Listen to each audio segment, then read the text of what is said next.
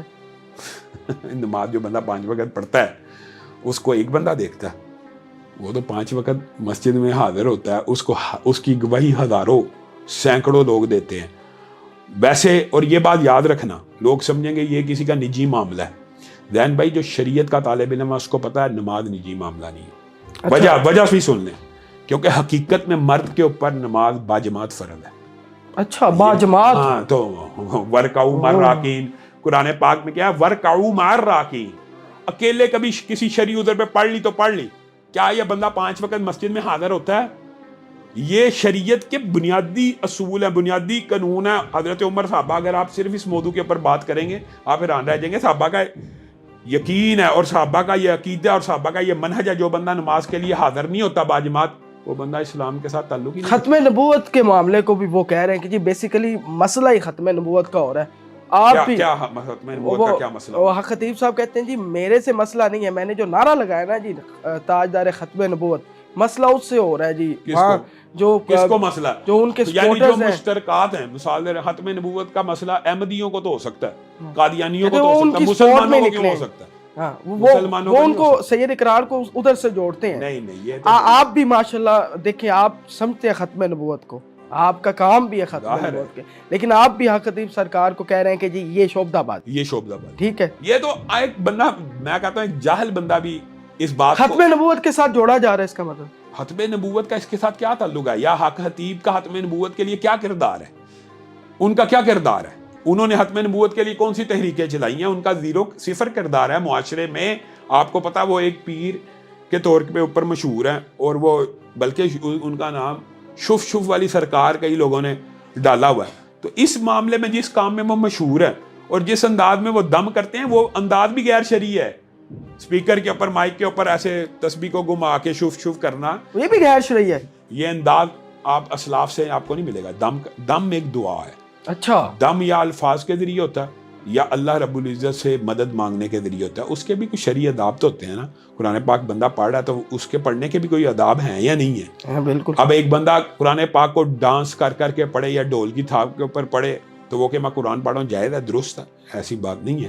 تو میں یہ سمجھتا ہوں، اگر مثال دے رہا ہوں، آپ ان کو چیلنج کریں کہ آپ کے سامنے ہم کوئی پیشنٹ لاتے ہیں، آپ اس کو درست کر کے دکھا دیں، یعنی اپنے دم سے تو ہم آپ کو مان جائیں گے، ممکن نہیں، یہ بات یاد رکھنا۔ ہاں لیکن میں آپ کو ایک بات بتاتا ہوں، یہ چھوٹے موٹے جو معاشرے میں شعبدہ بازی ہوتی ہے نا، یہ جنات کے ذریعے ہوتی ہے۔ چھوٹے موٹے کام ہو جاتے ہیں جنات کے ذریعے، یہ کام ہو گیا، یہ کام ہو گیا، لوگوں کا عقیدہ بگاڑنے کے لیے۔ نبی سارے جتنے بھی آئے ہیں وہ اس کام کے لیے آئے ہیں کہ بندوں کو بندوں کی غلامی سے نکال کر اللہ کے پاس لے۔ کلام الہی سے تو شفا مل سکتی، کلام الہی سے شفا، کلام سورۃ الہی، فاتحہ سے بیماروں کو شفا میں ملتی ہے، کہتا ہوں سورۃ فاتحہ ہو کوئی سورت سے شفا مل سکتی ہے۔ سورۃ پورے بقرہ کا کی پورا آخری ماہ 2 ہوا آیات ہے، شفاء و رحمۃ للمؤمنین، اللہ تعالیٰ نے کہا یہ پورے کا پورا قرآن شفا ہے۔ تو شفا تو صرف بسم اللہ سے بھی مل جاتی ہے، اس بات کے اوپر اعتراض نہیں ہے، اس بات کے اوپر اعتراض نہیں ہے۔ لیکن یہ جو شفا کے وظائف ہوتے ہیں ان کو چھپانا بھی نہیں ہے۔ اقرار الحسن صاحب نے بھی پوچھا ہے کہ بتائیں مجھے کون بات سے بتائیں الفاظ، کہ مجھ سے کوئی پوچھے کہ یار کس چیز سے شفا ملنی ہے، نہیں میں نے نہیں بتانا۔ کیوں نہیں بتانا؟ یہ تو فیض ہے، اگر ہے تو یہ تو بتانا چاہیے کہ پوچھا انہوں نے لیکن انہوں نے میرا نہیں تجربہ بتایا۔ ہے، میرا مشاہدہ ہے کہ یہ پڑھو گے یہ ہو جائے گا، یہ پڑھو گے یہ ہو جائے گا۔ میں اللہ کے فضل و کرم سے اپنے مشاہدے تجربے سے لاکھوں لوگوں کو بتا چکا ہوں یہ وظیفہ کریں گے تو یہ فائدہ ہوتا ہے، یہ وظیفہ کریں تو یہ فائدہ ہوتا ہے، اور لوگ لاکھوں کی تعداد میں کہتے ہیں ہم نے کیا، ہمیں فاقہ ہو گیا۔ وہ اللہ نے شفا دی ہے، میں نے دی ہے۔ بالکل اللہ نے۔ اگر تو ان کا یہ عقیدہ ہے نا کہ میں دیتا ہوں تو یہی غلط ہے، بنیادی طور پہ ان کے کلیمز ہی غلط ہیں، غیر شرعی کلیم ہے کہ میری وجہ سے شفا ملتی ہے، یہ جھوٹ۔ اقرار الحسن صاحب نے اس کا مطلب جو یہ معاملہ اٹھایا ہے آپ سب میں ان کی پوری تائید کرتا ہوں اور انہوں نے بہت اچھا کیا ہے، اور معاشرے میں تو یہ چاہتا ہوں کہ ہر ایسے بندے کو جو شعبدے باز ہو اس کو بے نقاب کیا جائے۔ ہاں جو شریعت کے پابند ہیں، دم کر رہے ہیں، کئیوں کو شفا مل رہی ہے، کئیوں کو نہیں مل رہی، وہ معاملات مختلف ہے۔ لیکن جو بندہ کلیم کرے کہ میرے پاس جی ولایت ہے اور میں ولی اللہ ہوں، ان کا انداز آپ نے نہیں دیکھا، وہ اپنے آپ کو ولی کلیم کرتے ہیں اور ان کے سامنے بندہ ویڈیو، اتنے امیر بھی ہوتے ہیں، وہ ان کا بندہ ان کے سامنے کہتا کہ یہ ولی کی جوتی سے یہ جناب اس کو جادو اور جنات بھاگ رہے ہیں، یہ انداز شریعت کا نہیں ہے، یہ تو ڈھونگی بابوں کا انداز ہے۔ اولیاء اللہ پیسہ بھی اور ولیوں کے پاس پیسہ بھی ہو سکتا ہے، اس میں حرج نہیں ہے۔ بہرحال جو باتیں یعنی قابل اعتراض نہیں، اس پہ ہمیں اعتراض نہیں ہونا چاہیے، لیکن ان کے پاس پیسہ کمانے کا جو طریقہ اور ذریعہ ہے اس کے اوپر آپ خود فیصلہ کر لیں کہ یہ لوگوں کو بیوقوف بنا کے پیسہ لے رہے ہیں۔ دیکھیں آپ غور کریں تو وہی لوگ جو ان شعبوں میں ٹرینڈ ہیں، ایک عورت ہے، اقرار صاحب نے جو ویڈیو بنائی ہے، وہی 6 دفعہ اس کی آنکھ سے چین نکلتی ہے، عام کسی عورت کی آنکھ سے کیوں نہیں نکلتی؟ یعنی جو ٹرینڈ ہے اس کام میں ماہر ہے، صرف اس کو استعمال کیا جا رہا ہے۔